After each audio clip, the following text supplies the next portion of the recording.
A paz do Senhor Jesus, meus queridos irmãos, que bom que você está aí disposto a aprender um pouquinho mais da palavra de Deus. Estamos estudando o módulo Teologia Pastoral 2 e já chegamos na aula de número 3, que tem o título O Ministro, Carisma e Caráter. E na segunda parte, observando o padrão, Jesus, exemplo divino.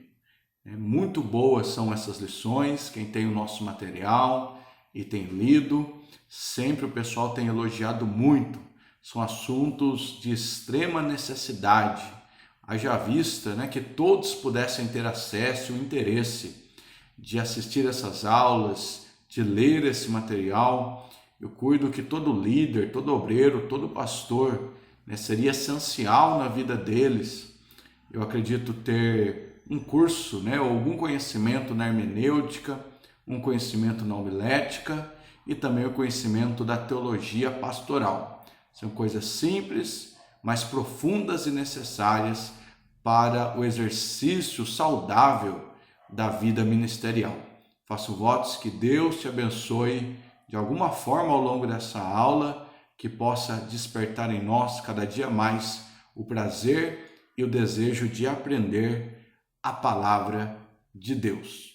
Caráter versus carisma. Aqui a gente emprega a palavra carismas, que é uma palavra grega para dons. Então existe aí uma briga, podemos assim dizer, entre caráter e o carisma, porque é uma tendência das pessoas valorizarem mais o dom do que o caráter das pessoas.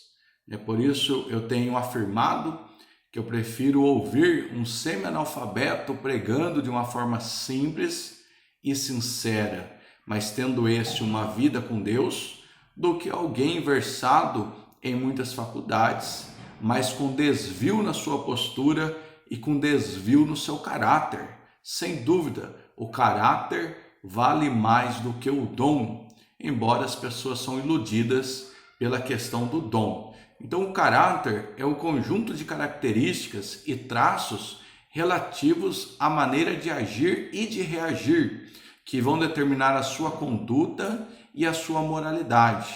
Então, a pessoa vai, ao longo da vida, absorvendo coisas boas e ruins, e o seu caráter, é o resultado das suas escolhas, é o resultado do modo que ele reage às coisas que estão à sua volta. Você pode considerar algumas pessoas de bom caráter e outras pessoas chamadas mau caráter, quando esses atributos são positivos ou negativos. Agora, carismas constituem dons ou qualidades que ele ganha ao longo da vida. A gente vai ver que pode ser carismas naturais ou sobrenaturais que o Espírito Santo atribui à vida deles. Os gregos identificavam 4 virtudes cardeais, que para eles era 1, a sabedoria, que é a prudência, 2, coragem, 3, temperança, 4, justiça. E é comum encontrar pessoas que dão mais valor aos dons do que ao caráter. E é um engano, pois muito usam os dons para encobrir as fraquezas de caráter.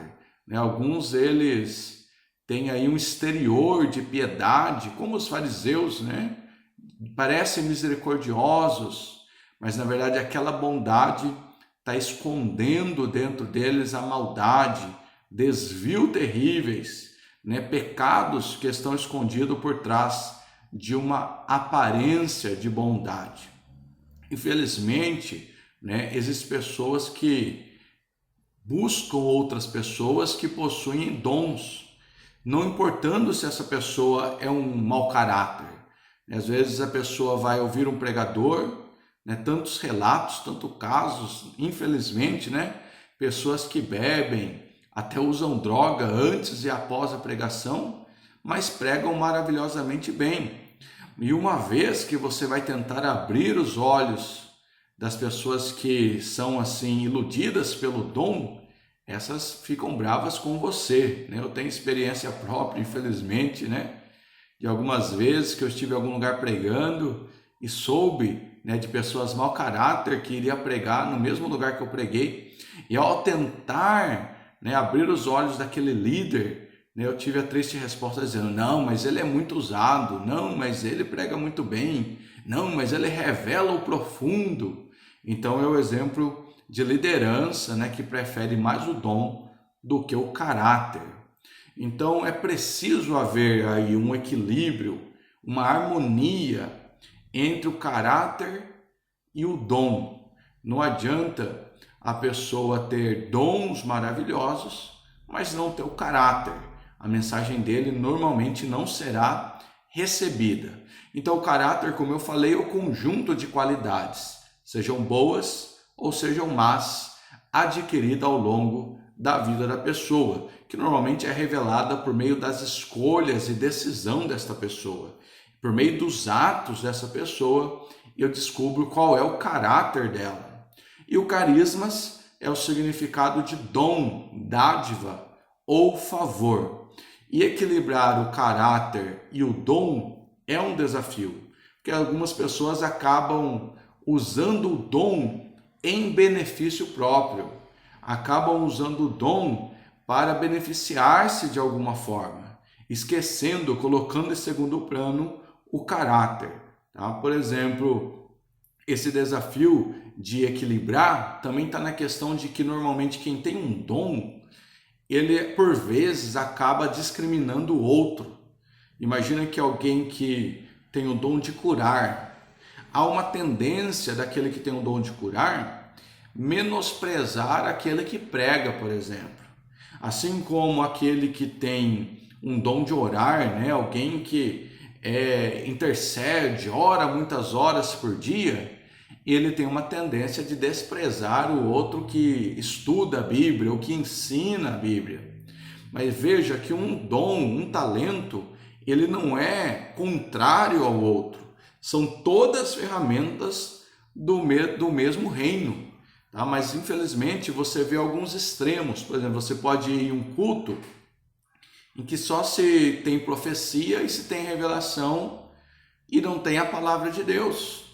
Em outro lugar você vai ter a pregação da palavra, mas não há espaço para a manifestação dos dons de Deus.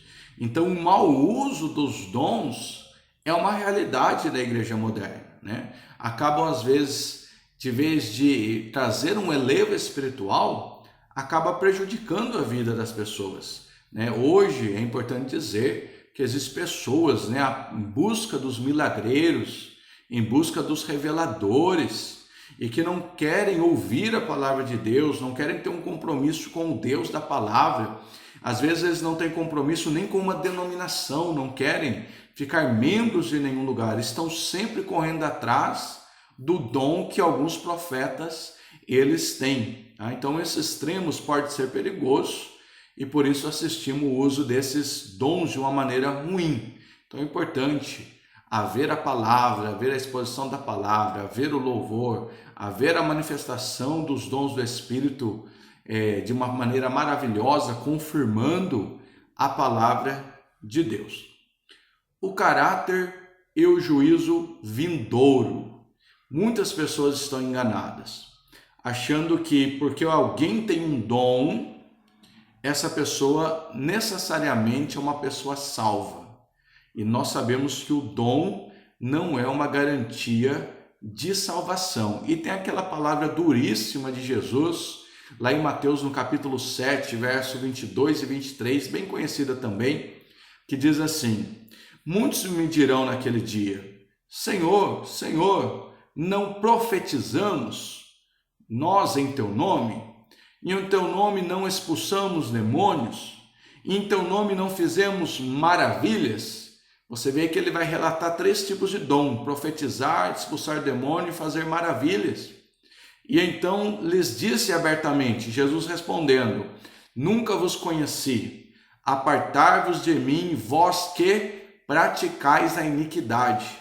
Veja, queridos irmãos, que ao mesmo tempo que você tem as pessoas expulsando o demônio, profetizando, também viviam na prática da iniquidade, né? A iniquidade pode ser considerada aí a prática do pecado por aquele que sabe que de fato aquilo é pecado. Alguns classificam a iniquidade como o pecado do crente, né? Quando o crente peca, ele cometeu uma iniquidade, porque ele sabe que aquilo que ele fez ou aquilo que ele está fazendo é errado. E isso está muito claro quando você lê lá Mateus capítulo 7. Após essa palavra, Jesus vai entrar naquela questão do homem que ouviu e praticou a palavra. Então veio os ventos, subiu a enchente e ele permaneceu firme porque a sua casa foi edificada sobre a rocha. Jesus está falando a respeito daqueles que ouvem e praticam. Então você vai ver que esses que fazem o mau uso do dom, faz o dom fonte de lucro, por exemplo, e que aquele dia Deus vai dizer, apartai-vos de mim, são aqueles que ouvem, até ensinam a palavra, mas não a praticam. Então são considerados como ao tolo, que vindo o vento, subindo as enchentes, derrubarão a sua casa. Tá aí exemplos, né, de muito dom e pouco caráter, né? Falar em línguas, mas não abandonar a mentira. Algumas pessoas têm dificuldade em entender isso, mas é possível, irmãos, que a pessoa, um certo tempo da sua vida, recebeu o dom, recebeu o batismo com o Espírito Santo, fala noutras línguas, mas tem dificuldade em dominar a sua própria língua, é uma pessoa mentirosa.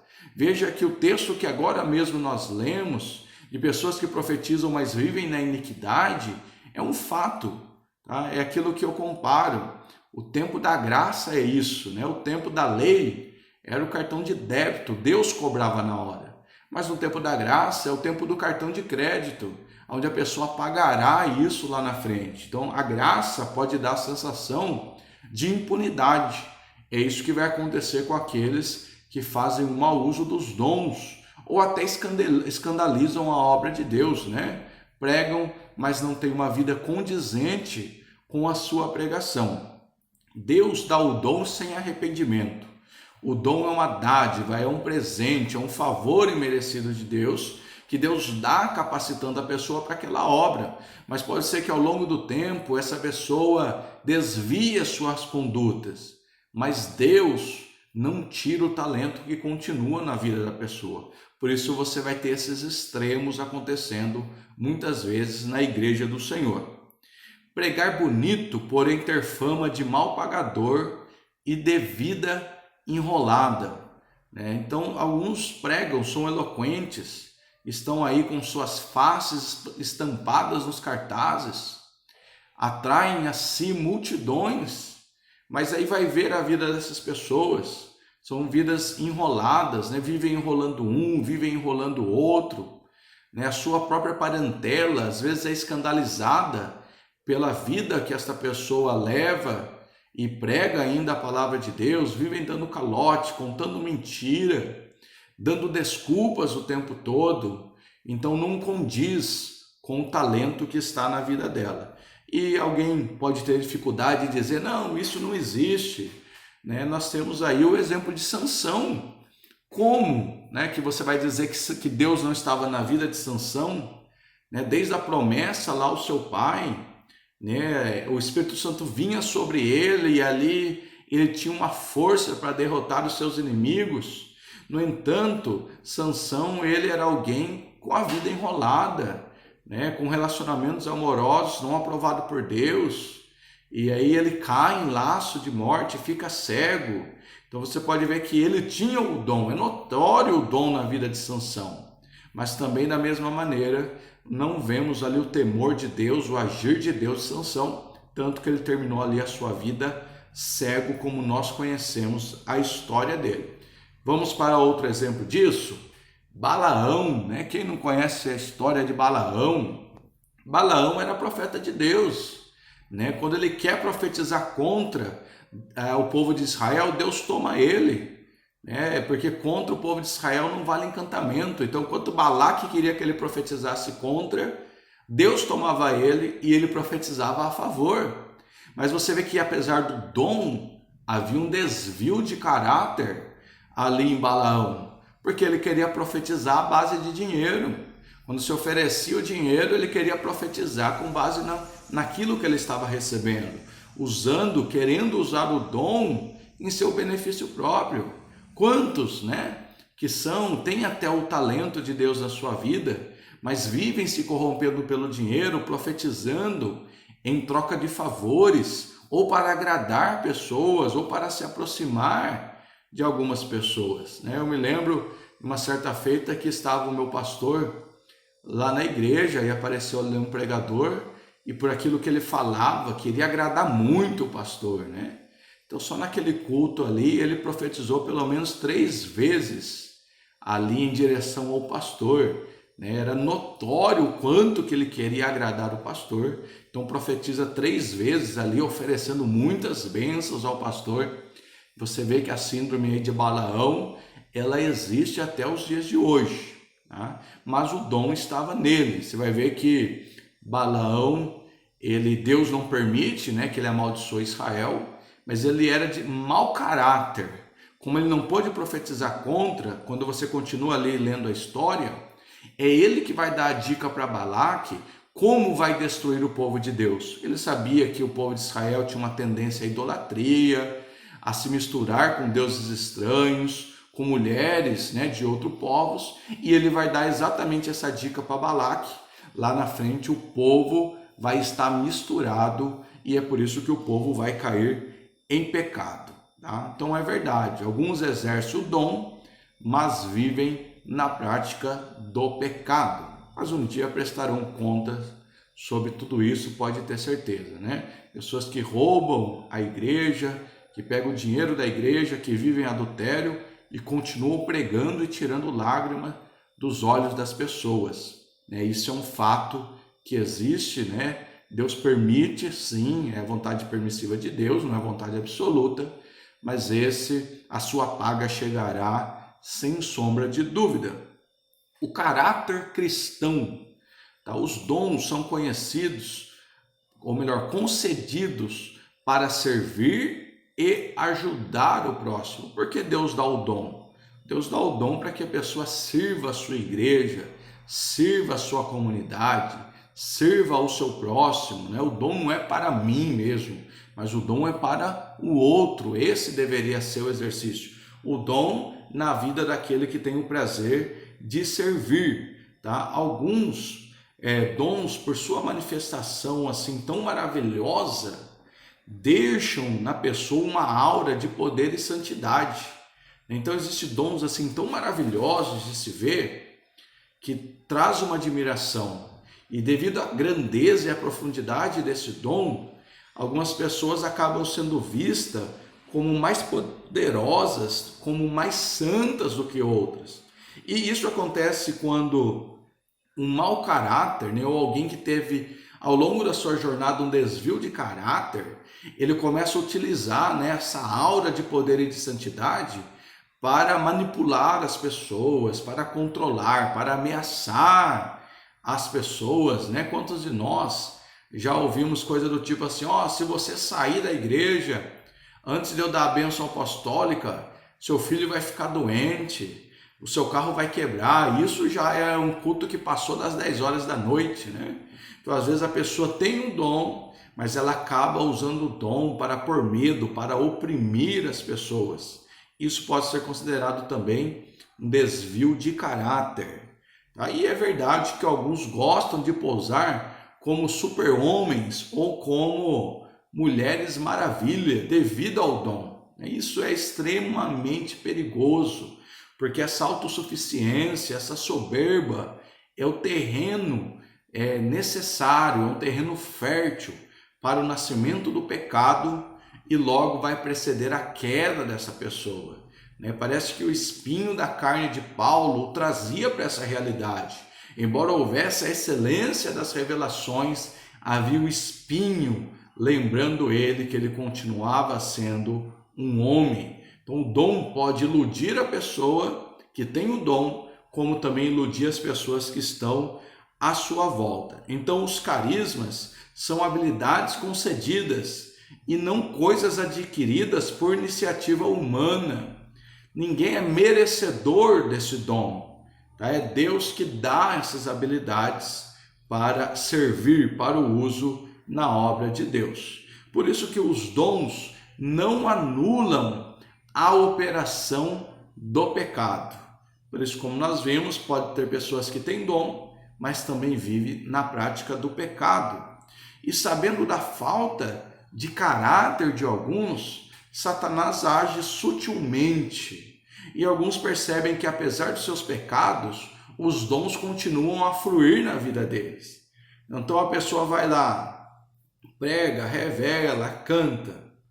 E depois de tudo isso, ela se embriaga, ela comete adultério, ela vê pornografia, e ela percebe que apesar do seu desvio de caráter, o dom continua na vida dela. Isso vai criando um engano e vai dando a sensação nela que ela pode fazer o que ela quiser, que ela está acima do bem e do mal, né? Não são poucos os relatos, né, vazados e as histórias, né, de pregadores, pessoas famosas, né, que após as suas pregações, né, fretam aí com pessoas casadas, mandam aí fotos obscenas para as outras pessoas e no outro dia estão lá pregando novamente. Tá? Então o diabo enganou essas pessoas e apesar do dom, elas estão sendo conduzidas ao inferno.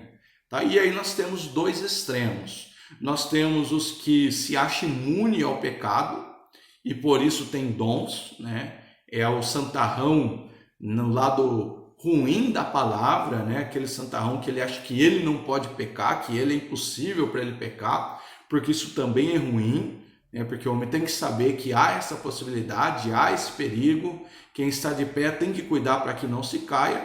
E por outro lado você tem aquele que se acha tão pecador e que ele acha impossível que o dom chegue na vida dele. Então ele acaba não exercendo nada, porque ele acha que é por merecimento o dom que está na vida dele, e não é. E esses, mesmo tendo o dom, esses têm dificuldade em colocar o seu dom em prática.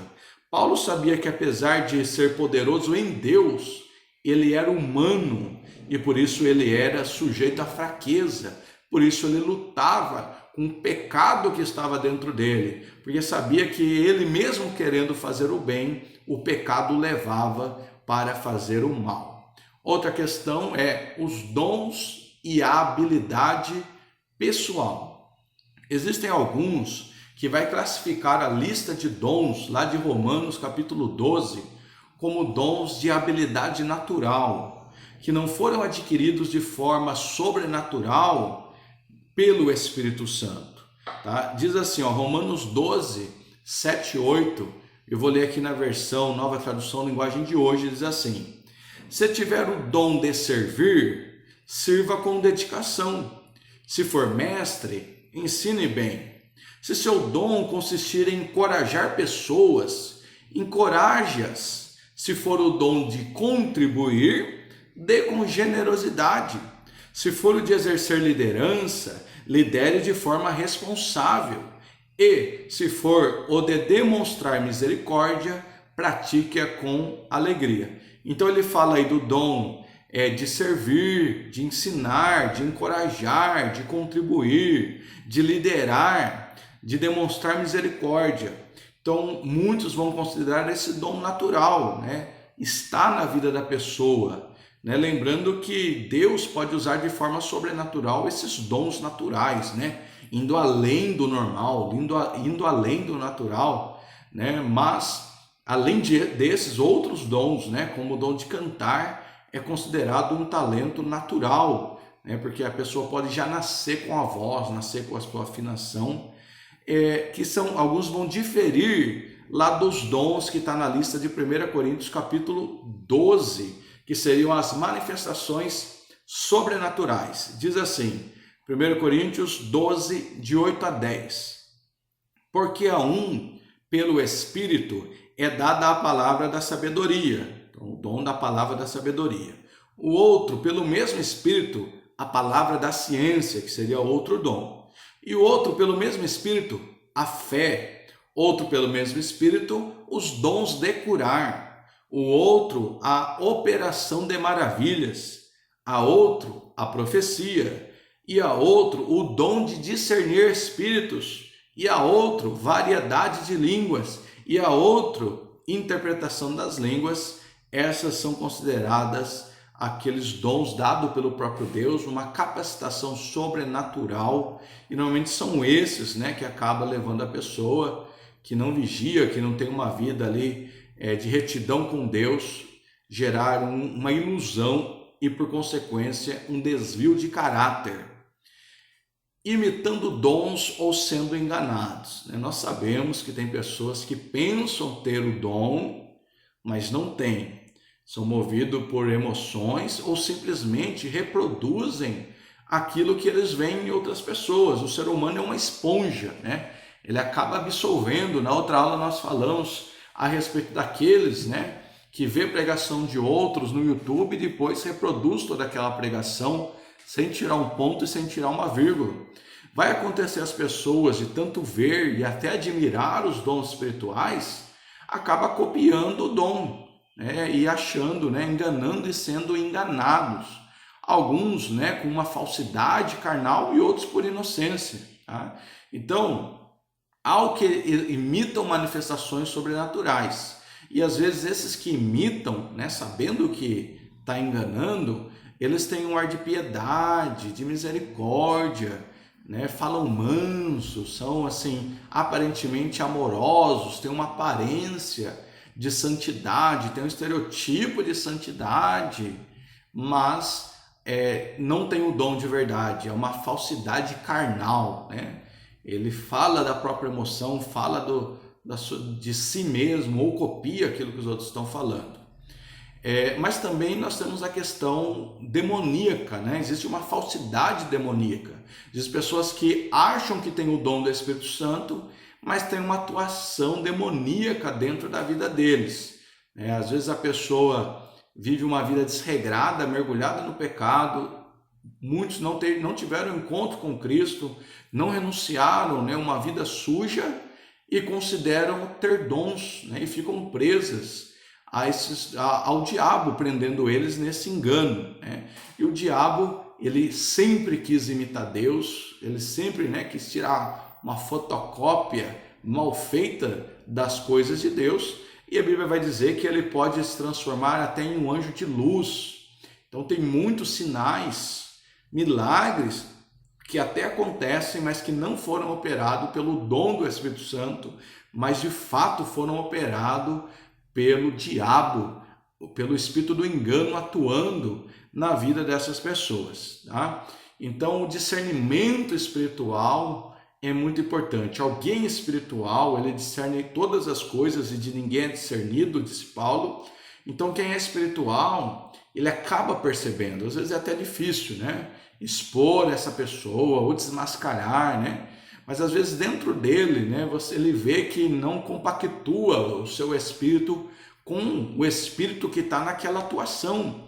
E aí o leigo, né, ele acaba sendo facilmente enganado por essas falsas manifestações ou por essas manifestações demoníacas. Aí a 1 Coríntios capítulo 14, verso 3. Para que serve uma profecia? Mas o que profetiza fala aos homens. Para quê? Para edificação, exortação e consolação. Se não tiver dentro desses três aspectos, pode ser uma profecia falsária. Tá? Discernir o falso do verdadeiro é importante, irmão. Nós nunca vivemos um tempo de tanta falsidade. Tá? Algo que, se você tem dúvida, faça a prova com Deus. Peça o discernimento com Deus, o espírito, o dom de discernir espíritos é importante, porque hoje você tem uma gama de enganadores, né? A Bíblia vai dizer que, se possível, eles enganariam até os próprios escolhidos, né? Lá em Mateus 24. Então, existem escolhidos sendo levados por esses enganadores falsados que se multiplicam na TV, no rádio e nas esquinas da cidade. Então, como saber se o profeta ou pregador é falso? Tem uma leitura que eu vou sugerir, Deuteronômio capítulo 13, 1 e 2, e também Deuteronômio capítulo 18, verso 20. Lá Deus está falando a respeito dos falsários, porque em geral as pessoas acreditam que o falso profeta é apenas aquele que profetiza e aquilo que ele profetizou não acontece.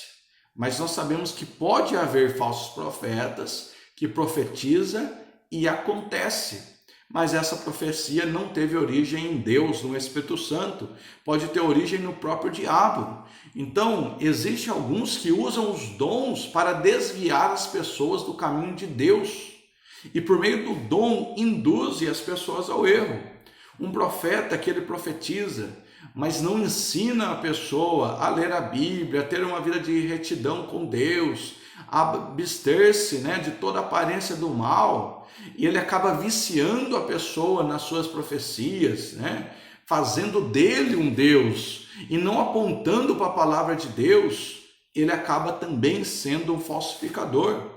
Então nem sempre é falso porque ele diz que não acontece. Eles podem usar os sinais para levar as pessoas a servirem a outros deuses. Haja vista que em muitas religiões pode haver sinais também. Ele pode usar o dom de Deus, por exemplo, e atribuir um milagre a ele mesmo. O dom que há nele é de Deus, mas quando acontece o milagre, ele não atribui a Deus, ele atribui a ele mesmo, como se fosse dele, que viesse dele. Olha como é fácil cair no engano. Quantos, você facilmente vê na TV, vê no rádio, pessoas que atribuem o dom a uma denominação evangélica. O milagre aconteceu porque foi a igreja tal que fez o milagre. Só que nessa igreja acontece, você vê que ele tira o milagre de Deus e atribui o milagre à denominação ou a um pastor específico, como se fosse aquele pastor que operou o milagre e não o Espírito Santo através do dom. Então tudo isso são caminhos para que a pessoa se torne um falso profeta também. Então todo milagre que não leva o homem a se render aos pés de Cristo deve ser julgado. Então tem milagre acontecendo que não leva a pessoa a Deus, não leva a pessoa à renúncia, não leva a pessoa a preocupar-se com a sua salvação. Esse dom, esse milagre deve ser aí julgado e discernido, tá? Outra maneira de identificar o falso é pelo estilo de vida dele, tá? Aquele que tem desvio de caráter, ele não vai conseguir esconder esse desvio durante muito tempo. É por isso alguns, saem, não todos, mas alguns saem de uma região, vão morar em outra, dali a algum tempo já vai para outro lugar, ficam pulando de galho em galho, mas na verdade encobrindo às vezes as suas falcatruas, os seus enganos. Então olhar o estilo de vida também é um ponto interessante, porque embora alguns podem até pregar a verdade, a cada dia se afastam dessa verdade. Tá? Então o caráter e o dom devem andar junto. E deve esse pregador, deve esse pastor espelhar o seu modo de vida nas páginas da Bíblia Sagrada. A sua vida tem que estar enquadrada dentro da palavra de Deus. Quer ver um outro detalhe? Muitos falsários também, eles costumam a ter família mal cuidada, não cuida da esposa, ou não cuida do esposo, não cuida dos filhos, às vezes tem uma família toda destruída. Muitos já passaram por muitos relacionamentos amorosos, em vários lugares, passou em vários lugares, teve vários relacionamentos íntimos com muitas pessoas, e por isso às vezes tem que mudar de um lugar para o outro por causa do escândalo. Outra característica muito forte, são amantes do dinheiro, quando eles são materialistas. Eles vêm já não com intenção de almas, de ser abençoado, vem com intenção de dinheiro. Quando vê uma igreja cheia, já faz a conta, de quanto ele pode arrecadar naquele dia, faz negociata com pastores, eu vou fazer uns negócios aí, vai entrar X, você me dá tantos %. São características de pessoas que podem até ter o dom, mas não tem o caráter, tá? E esses não respeitam o próximo, não tem consideração pelos mais simples, pelos mais humildes. Normalmente eles não gastam tempo com quem não pode trazer benefício a eles. E em geral, você pode reparar, eles não obedecem às leis constituídas, né? Perderam a sua carteira de motorista, atravessam no sinal vermelho, não teme, né, os homens, não teme a lei dos homens, não é exemplo no respeito da lei do homem. Então esses são sinais daqueles que têm dom, mas não têm caráter. Então tudo que é espiritual deve ser medido e conferido à luz da palavra de Deus. Olha o equilíbrio aí, tá? Dom e palavra de Deus. Com isso, nós finalizamos a primeira parte da nossa lição 3, que falava aí do carismas e do caráter. Mas na mesma lição, nós temos a parte 2, que tem o título Observando o Padrão, né? Jesus é o padrão, né? Jesus, o nosso maior exemplo, né? Então eu quero ter um exemplo de liderança. Nós vamos olhar para Jesus e vamos aprender um pouquinho mais a respeito disso.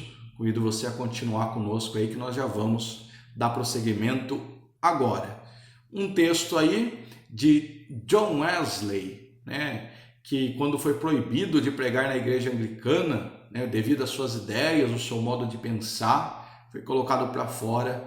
Então ele proferiu aí essa frase: o mundo é minha paróquia, né? Ou seja, se não deixam ele pastorear dentro da igreja, ele vai pastorear um mundo perdido, vai salvar o mundo perdido pelo lado de fora. Tá? Então Jesus, pastor de Deus, tá? Jesus é o pastor que veio, né? O próprio Deus que veio pastorear aqui, nos dando esse modelo. Então é importante dizer que essa nomenclatura, pastor, pastoreio, ovelha, é bíblico. Irmãos, você acredita que eu já estive em um lugar onde o pseudo-pastor não queria ser chamado de pastor? Ele falou que isso aí era uma coisa passada, né? Era uma coisa assim de animal. Deus tinha muito mais para você do que ser ovelha. Esse era o discurso terrível dele. E ainda ele queria ser chamado de pai, né? As pessoas chegavam, não podia chamar ele de pastor, tinha que chamar de pai, porque ele falava que era uma relação mais humana, né? Mas a própria Bíblia, ela mostra esse relacionamento ovelha-pastor, a promessa de Deus de dar pastores segundo o vosso coração. Existe até uma denominação pseudo-evangélica que diz que não há pastor, né? Mas existe até o dom de pastorear. Deus deu alguns como pastores. Então é inegável essa linguagem, tanto no Velho como no Novo Testamento. A diferença é que no Velho Testamento, normalmente, eles usam a nomenclatura pastor para aqueles que são pastor de ovelhas. No Novo Testamento, é aquele que é pastor de pessoas. Em geral, nos tempos bíblicos, eram presbíteros, né, que cuidavam da igreja, e acredita-se que eles tinham o dom de pastorear, o ministério pastoral. Mas você vai ver Moisés, né, que pastoreia os animais do seu sogro, e depois Deus vai dar ali a oportunidade dele ser o pastor do povo no caminho ali do Egito para a terra prometida. E você vê ali em Moisés um exemplo, porque ele intercedeu pelo povo diante de Deus. Ele orou pelo povo, esteve todo instante junto com o povo. Tá? Então o pastor se doa, tá aí um exemplo de Moisés. Por isso que não é fácil, por isso que a pessoa não pode se candidatar sem ter o chamado. É um chamado que vem do próprio Deus para a vida dela. Vejamos, por exemplo, a Davi. Davi, que era um pastor de ovelhas, que foi escolhido para ser rei. Possivelmente Deus viu o trato, né? Tem ali o Salmo 23, que é o Salmo do pastor, do cuidado do pastor com a ovelha, e ali talvez pelo cuidado de Davi, Deus escolheu ele para ser rei, para cuidar do povo. Então o verdadeiro pastor, ele transmite um senso de segurança ao rebanho, e a presença dele dá uma tranquilidade, dá uma segurança. Embora lá Ezequiel 34, ele vai falar a respeito dos pastores negligentes, né? Ezequiel lá atrás já falava dos pastores que eram apenas por título. Ezequiel 34:4 diz: as fracas não fortaleceste, e a doente não curaste, e a quebrada não ligastes, e a desgarrada não tornastes a trazer, e a perdida não buscaste, mas dominais sobre elas com rigor e dureza. Agora, o pensamento de Jesus era Marcos 6,34. E Jesus, saindo, viu uma grande multidão e teve compaixão deles, porque eram como ovelhas que não têm pastor, e começou a ensinar-lhes muitas coisas. Então, enquanto de um lado tem um pastor que não cuida das ovelhas, você tem Jesus se compadecendo, porque a ovelha, não tinha pastor. Então, Deus tem um coração de pastor que ama as ovelhas, e por amar as ovelhas, ele cuida muito bem delas. Falando um pouco da ovelha, alguns cuidados interessantes a respeito da ovelha. Ela precisa de cuidado, ela é muito frágil, ela é muito inocente. Então, ela só sente segura quando o seu pastor está próximo dela. Você vê que o pastor dá essa ideia de segurança. Elas não conseguem discernir distâncias, o animal ovelha. Então ela empaca pensando que o abismo está perto, quando o abismo está longe, e ela caminha em direção ao abismo quando o abismo está perto, achando que o abismo está longe.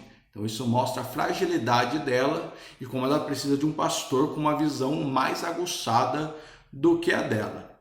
Caso a ovelha guia, que é aquela que vai à frente, pule da ponte, caia do penhasco, as outras vão pular também, que ela não tem aquela sensibilidade, aquele discernimento. Uma faz, as outras fazem também. Nós vemos isso no rebanho humano também acontecendo, E caso fique doente, ela se afasta das demais. Você vê também que aí o pastor precisa ir lá buscar ela. Então está muito claro também isso quando o pastor está pastoreando gente. E tudo isso indica como a ovelha de fato precisa de um pastor, além de outras coisas que poderíamos elencar. É preciso ver o mundo como campo de ação pastoral e as pessoas como ovelhas que não têm pastor. Então tudo isso que aconteceu com as ovelhas que eu citei agora, o mundo também é assim. Está perdido, está sem rumo, está frágil, está precisando de alguém que a guie e que aconselha. O mundo precisa de pastor. Jesus, o supremo pastor. Vamos retirar aqui mais algumas lições a respeito de Jesus. É importante dizer que nos dias de Jesus, os pastores à noite, todos guardavam as ovelhas no mesmo curral. Então à noite colocava várias ovelhas todas juntas. Olha só que excelente exemplo Jesus dá, ao comparar aí o líder com o pastor e as pessoas como ovelha. Porque aí ao amanhecer, esse pastor chamava as ovelhas para segui-lo. E cada ovelha conhecia a voz do seu pastor. Jesus fala disso lá em João 10, a respeito do verdadeiro pastor. Tá? Vale a pena dar uma lida lá. As ovelhas de verdade não têm dificuldade de obedecer. A ovelha, que é a ovelha mesmo, que tem o temor de Deus, que ama Cristo, que ama a palavra, que teve um encontro com Deus, que foi regenerado, ela é obediente. E essa não traz maiores dificuldades ao pastor, ela gosta de ser pastoreada. Mas aí também vai aparecer os bodes, Os bodes não querem ser pastoreados. E aonde eles vão, eles darão problema. Então, às vezes, o pastor cuida da ovelha, mas no meio da ovelha tem os bodes, E esses é o que dão trabalho. E o ruim é que, às vezes, se você deixar um bode embora, algumas ovelhas acabam seguindo esses bodes. Pedro apresenta Jesus como modelo de supremo pastor a ser seguido. Veja só o que Pedro vai falar. 1 Pedro 5, de 2 a 4. Apacentai o rebanho de Deus, que está entre vós, tendo cuidado dele, não por força, mas voluntariamente, nem por torpe ganância, mas de ânimo pronto, nem como tendo domínio sobre a herança de Deus, mas servindo de exemplo ao rebanho. E quando aparecer o sumo pastor, alcançareis a incorruptível coroa de glória. Então tem o pastor, tem o supremo pastor. Então o pastor local, ele cuida das ovelhas, para apresentar ao supremo pastor.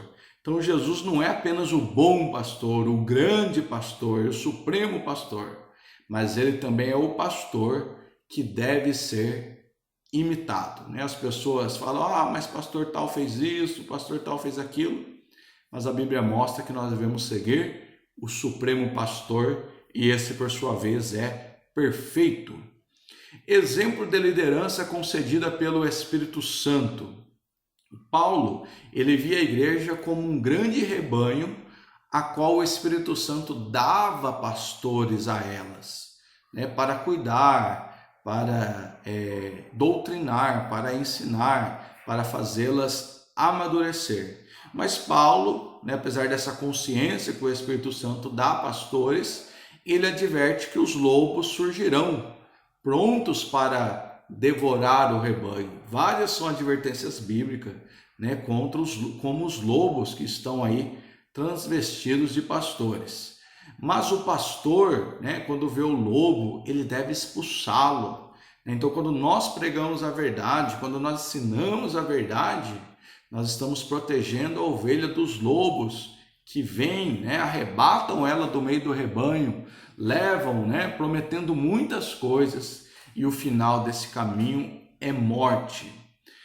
Atos capítulo 20, 28 e 29 diz: Olhai, pois, por vós e por todo o rebanho sobre que o Espírito Santo vos constituiu bispos, para apacentais a igreja de Deus, que ele resgatou com o seu próprio sangue.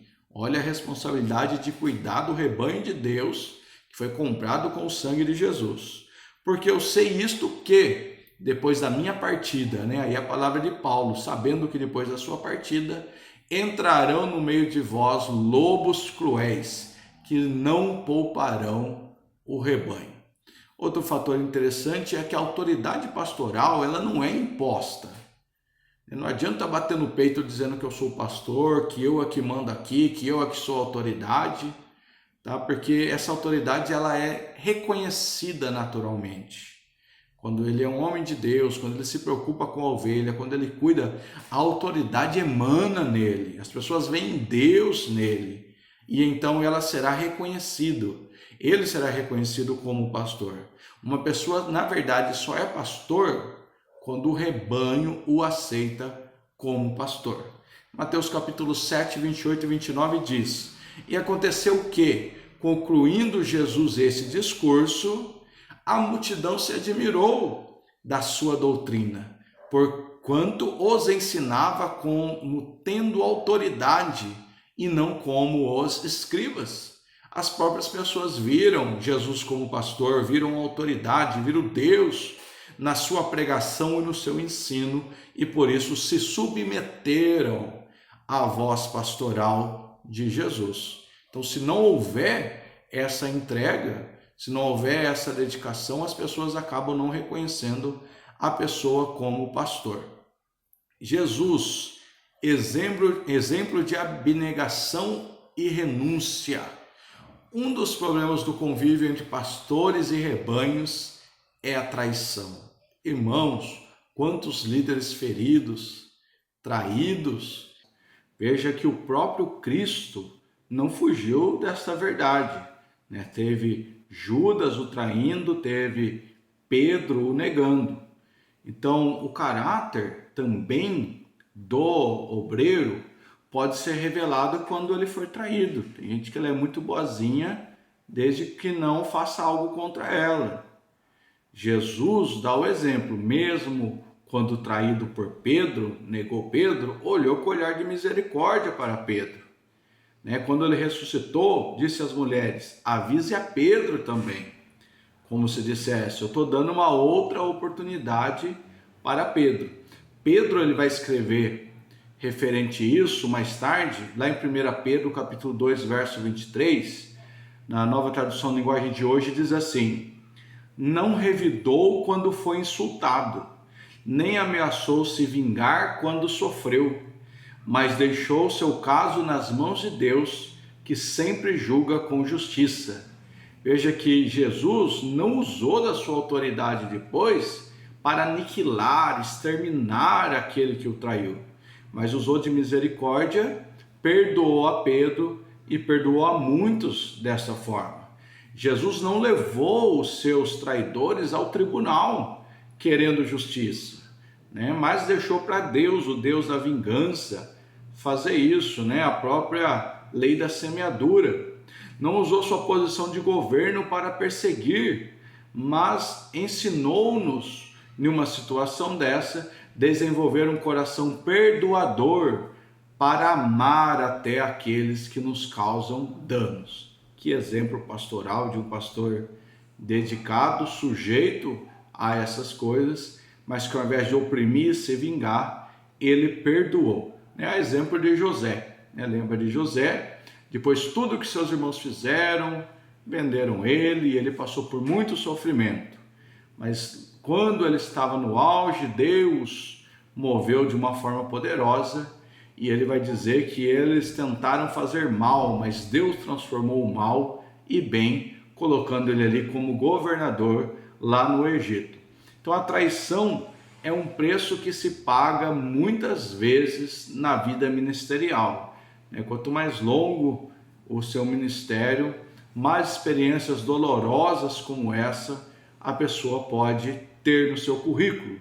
Então, entra aí, você que tem o nosso material, você tem aí uma série aí de traidores. Um deles é quando ser traído por um conselheiro, porque às vezes a pessoa procura alguém para desabafar, buscar um aconselhamento, e essa pessoa torna essas questões contra o aconselhado.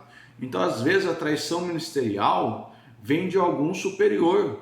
A pessoa procurou o superior, abriu o coração, falou algumas coisas, e numa outra oportunidade o superior tornou público aquela angústia desse obreiro, zombou daquela situação, ou às vezes por maldade também. Sabemos que no meio ministerial existe a chamada dança do puxa-tapete, Um puxa o tapete do outro, sempre com aquele desejo de poder, de crescer mais rápido.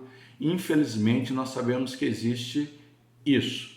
E quando a pessoa é traída aí pelo conselheiro, a pessoa acaba não confiando mais em ninguém e acaba vivendo um isolamento espiritual, que não é bom também. Toda pessoa, até o líder, precisa de um aconselhamento.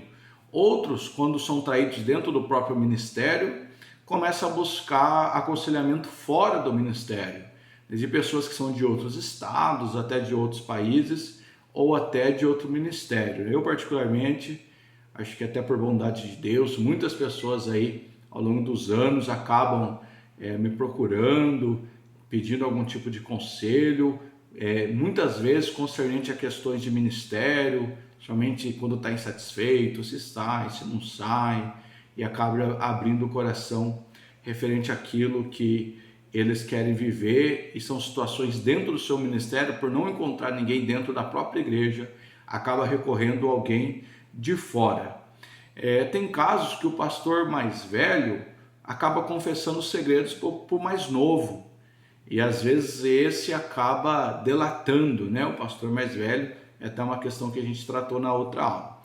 Porém, muitos pastores jovens também são traídos pelo mais velho, que acabam expondo o seu sentimento e acaba, de uma forma ou de outra, traindo a confiança dele. Também tem aí o traído por seu assistente. Você tem a história de Absalão, Absalão que quis vingar a sua irmã e matou Amenon, e ele que eram filhos de Davi, e aí Davi vai perdoá-lo, tem uma trama aí que vai se contando aí tristezas que acontecem na vida de Davi, também por consequência do seu erro, e aí você vai ver que Absalão ele começa a costurar uma trama para derrubar o seu próprio pai. Então ele recebe perdão, finge estar amigo, mas está programando roubar o trono do seu próprio pai. Absalão ele cai no laço do desejo pelo poder a todo custo, chegando a ponto aí de trair o seu próprio pai, né? Então, se Absalão faz isso, muitos, né, também estão aí com tramas, artimanhas para tentar chegar no poder ou numa posição superior do que outros. E um dos artifícios que as pessoas utilizam, né, para conseguir poder ou substituir outra pessoa é o artifício do populismo, né? Se mostrar bonzinho, se mostrar prestativo, se mostrar amoroso, bondoso, às vezes fazer aquilo que o líder maior não está fazendo, mas só com a ideia de substituir, né? Tá armando um laço para que a pessoa caia e ele ocupe o lugar. Olha só o que Absalão faz. 2 Samuel 15, de 2 a 4. Também Absalão se levantou pela manhã e parava a um lado do caminho da porta.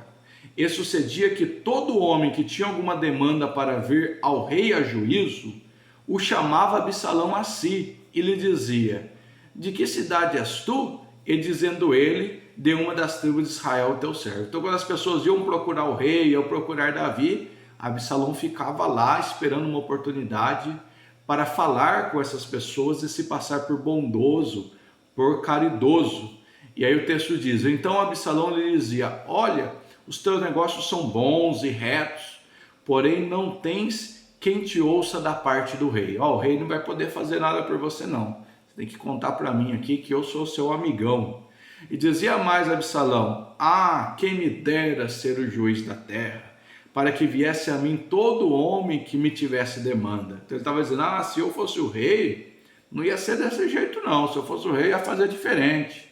Se eu fosse, eu ia fazer esse negócio crescer, melhorar, acontecer, né? Tornar notório. Você vê que isso é uma trama, a trama do populismo, a triste trama de Absalão que a gente também vê nos dias de hoje. E o traído por seu discípulo, né, que é quando eu abri esse tópico, né, muitos pastores são traídos, ferem, né, são feridos o seu coração por oferecer tudo a eles, né, e na primeira oportunidade são esfaqueados pela costa. Então, o discípulo, quando ele chega na igreja, é cuidado, sarado das suas feridas, né, tratado, aí o pastor ajuda a organizar a casa, às vezes caso o indivíduo, se tem fome, lhe oferece ali mantimento, fica horas e horas, até tarde da noite cuidando da pessoa, essa pessoa se liberta, começa a ocupar um espaço na igreja, às vezes vira um cantor, um obreiro, um pregador, e depois quando ele tem um certo destaque na igreja, ele trai o discipulador, e às vezes sai falando mal, magoando, né, e desmotivando esse pastor a fazer a mesma coisa com outra pessoa. E aí é muito difícil, né? A questão do perdão é algo muito difícil, né? Mas às vezes Deus permite algumas coisas para provar o próprio caráter do obreiro. Será que ele vai ficar vingativo? Vai perseguir aquela pessoa, tentar destruir a todo custo? Né? Muitas vezes é isso que a gente vê. Ou ele vai agir como Jesus, de uma forma perdoadora, com Pedro, como José perdoando seus irmãos, como agora há pouco nós vimos. Então, perdoar traidores requer profunda experiência de vida interior com Deus. Não é fácil, mas é possível, né? Amar e perdoar, eis o coração do pastor. E um pastor acabou, né, dizendo que o sucesso do seu ministério era exatamente isso: saber amar e saber perdoar, né? Que nós possamos orar para ter um coração aí como o de Cristo.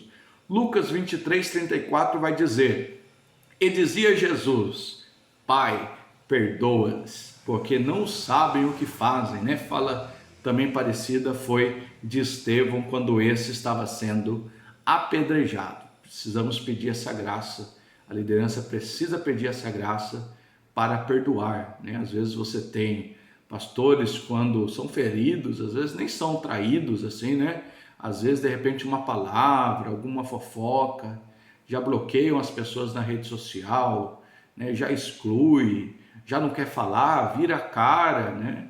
E isso, de fato, aquele homem chamado por Deus, ele não deve ter esse tipo de sentimento. Tem que sempre estar pronto a ouvir, a atender, mesmo quando ele foi ali injustiçado por alguma pessoa. Isso é inerente do verdadeiro pastor e da humildade, né? Vem de uma humildade que o homem de Deus deve ter. Para concluir essa aula, quero deixar vocês aqui 3 reflexões. 1. Eu estou priorizando o dom ou o caráter das pessoas? Eu estou dando oportunidade, me aproximando de pessoa por aquilo que ela tem ou por aquilo que ela é? Isso é uma importante reflexão. 2.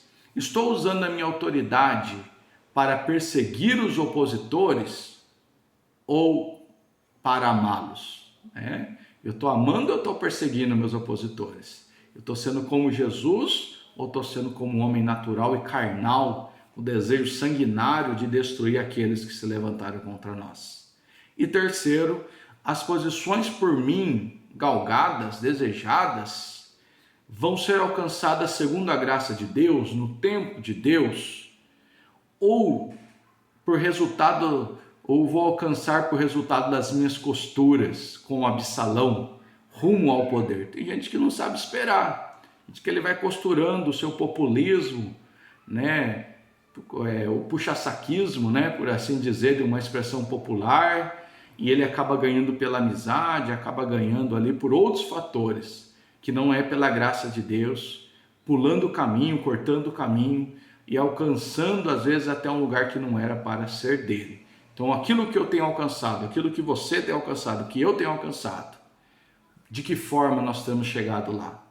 É Deus pela sua graça que nos tem levado, ou são costuras muito traiçoeiras que têm sido desenvolvidas? Que seja pela graça de Deus e pela vontade do Eterno. Meu querido, eu espero que de alguma maneira você tenha sido edificado por esse estudo e que tudo isso venha fazer sentido na sua vida e que mais que ouvir, sejamos praticantes dessa palavra para que o reino de Deus possa crescer e produzir por meio da nossa vida. Deus abençoe você, a sua casa, seu ministério, em nome de Jesus. Até a próxima. A paz do Senhor.